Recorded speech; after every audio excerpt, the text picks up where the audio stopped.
Hey guys, Joseph Baba Ifa here once again, coming at you with another video directly from Botanica Candles and More.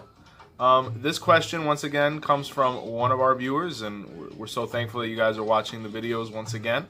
And the question that this viewer had was, what are we able to learn before we're initiated as Orisha or Babalawo, right? Now this is the big question everybody has, especially if you're a practitioner of the Creole Lukumi Ifa, right? Because, you know, the big thing with the Lukumi Ifa is it's very secret. It's based on a lot of secrets, and this whole ideology comes from the slaves that came over during the slave trade in the diaspora, having to protect themselves and their beliefs from people who were basically trying to oppress them. So for you to actually be able to get into this cult or spirituality, you had to be invited in, brought in, presented by somebody as someone of confidence to be able to learn these secrets, right? When we're talking about Ifa, Ifa is a secret religion, even though there's some debate about that now. We're talking about entering into the room of mysteries, right? So that's where that comes from, right? Now, based on this, you've seen a lot of things such as people not being able to learn before going in to the room of Osha or Ifa. Now, I don't necessarily agree with this. I do believe that some of this has been taken to the extreme where they've basically interacted with their elders, and their elders have told them you can't learn absolutely anything until you do Santo or Ifa, and that's not true. And we have to be very careful that people aren't trying to use our ideology as an excuse not to educate, because the issue is the Afro-Cuban Ifa and Orisha can be somewhat costly at times, right? Because these are elaborate ceremonies. So it takes time for some people to be able to save up. It can take even years, right? Now, you don't want to be saving up for this initiation all this time, and then once you get there, you know how to do absolutely nothing, and then your education begins. So what we have to try and do is make somebody as productive as possible, as quickly as possible, right? So we have to be able to learn as much as we can without performing a sacrilege, right? And what do I mean by a sacrilege? I mean basically learning anything that someone who is initiated would know, or learning things that go on in the room before you're actually initiated. So that's really what I'm referring to, or practicing things that only initiated people should be doing at any given moment, right? Like sacrifices, throwing obi, etc. Now, what is the religious reason for why in the Afro-Cuban tradition it's very frowned upon and somewhat taboo to start learning certain things before you're initiated, even without learning what goes on in the room, just delving deeper into Odu?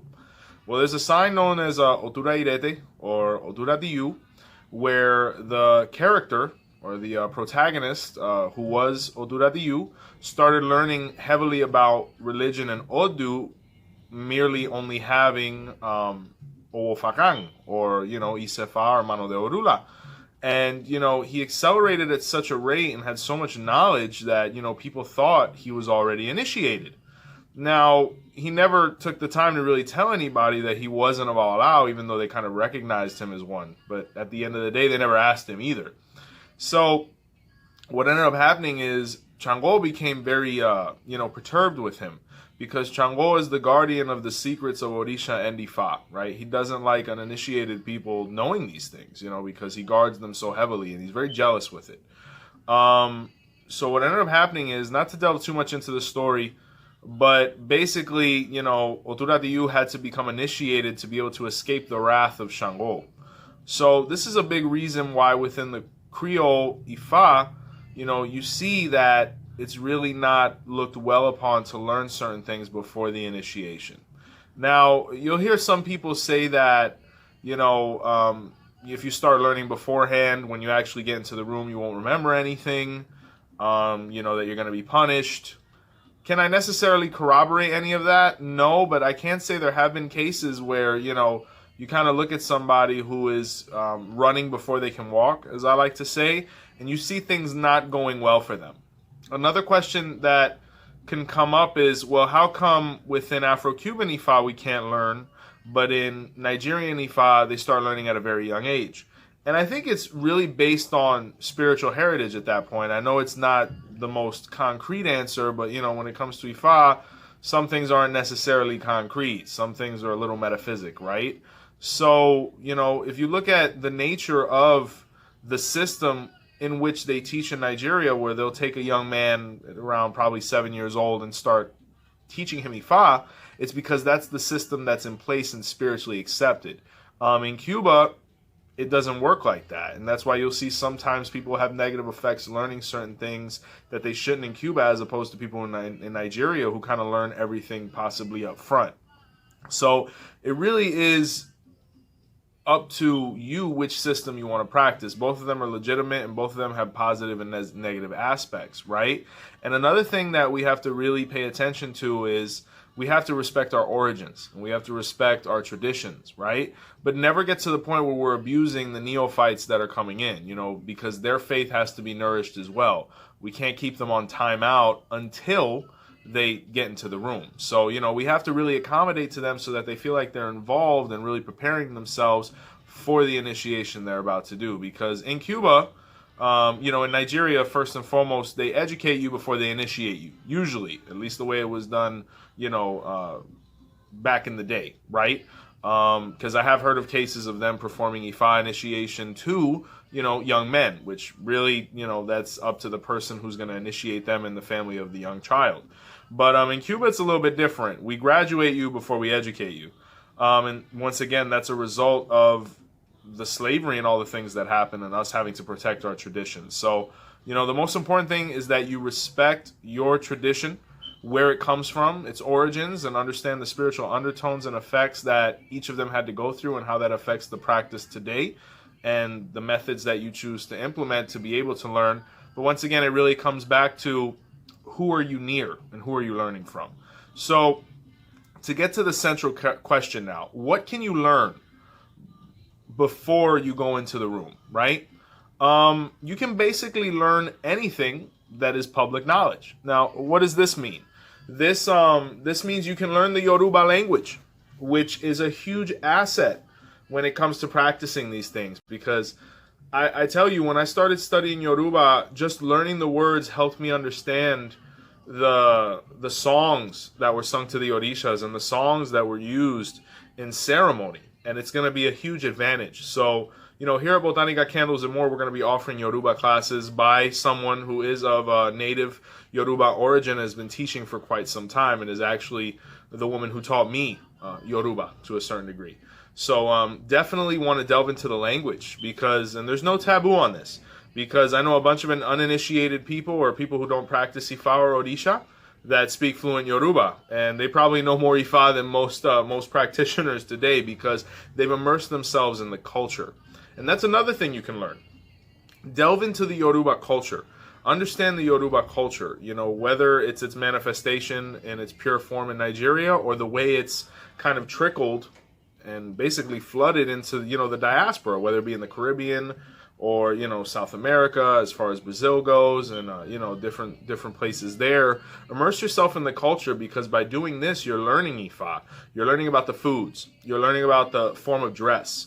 You're learning about salutations and the way to salute correctly. All of these things are applicable, excuse me, from a religious standpoint. And this is valuable information, because you see a lot of people, they'll immediately get initiated in Orisha and they don't know these things. And in my personal opinion, I think to be a well-rounded Orisha priest, you have to really understand the culture. Because if you don't accept this culture, the practice is going to mean little, because Ifa is one of those religions that affects every aspect of our daily lives. So based on this, there's very few things we can do during a day that aren't influenced by Ifa, right? So I definitely recommend the culture and language as things that you can learn before becoming a priest, right? Another thing that you can learn is the music, like the common music, like the ones that's played at the bata drummings. Definitely really important things to learn.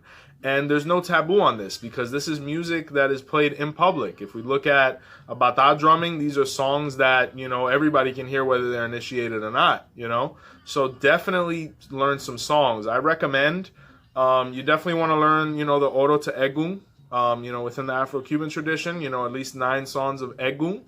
And, learn 3 per Orisha to really begin that strong base of knowledge, because regardless of whether you're going to be an Orisha or Babalao, you have to know how to sing to these people, because everything within Ifa is an incantation, it's an Ire, it's it's a Suyere, it's this, it's that. There's very few moments within ceremony where we're not all singing and chanting, right?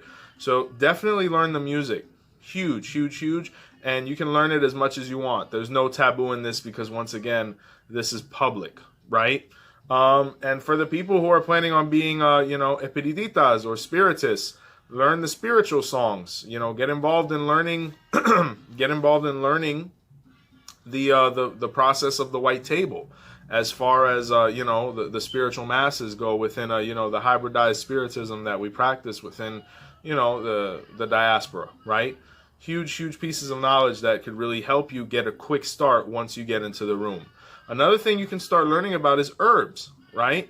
You can definitely start learning about herbs, who they belong to, how they're used to a certain degree, and all of those things, because once again, this is public knowledge. These are things that everybody can know. So if you can start identifying herbs and kind of figuring out which herbs are, associated with different Orishas, this is a great piece of information to have under your belt as well, because Osain and the Ewe are a huge part of our practice, right? And another thing you can start learning about is the Orishas, right? Learn about them, understand their characteristics, their qualities.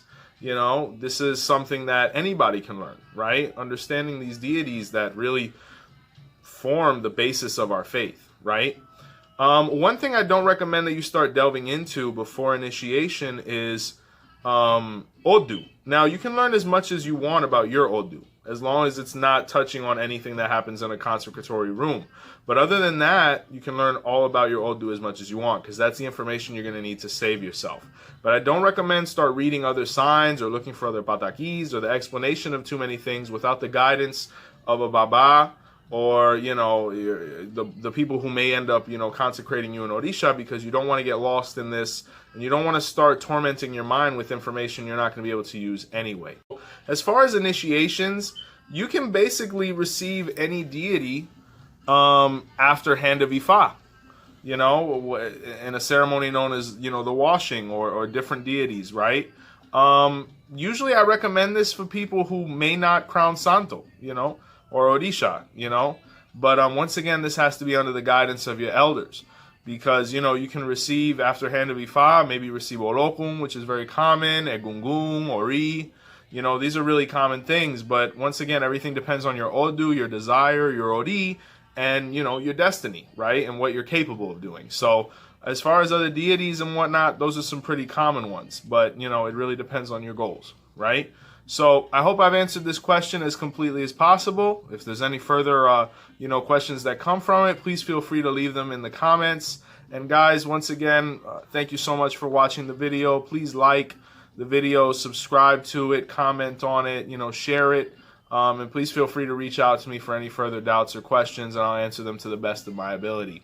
So once again, Joseph Baba Ifa here at Botanica Candles and More. I want to thank you so much for watching, and Iboru Ibo Ibo Chiche. You guys take care, okay? Blessings.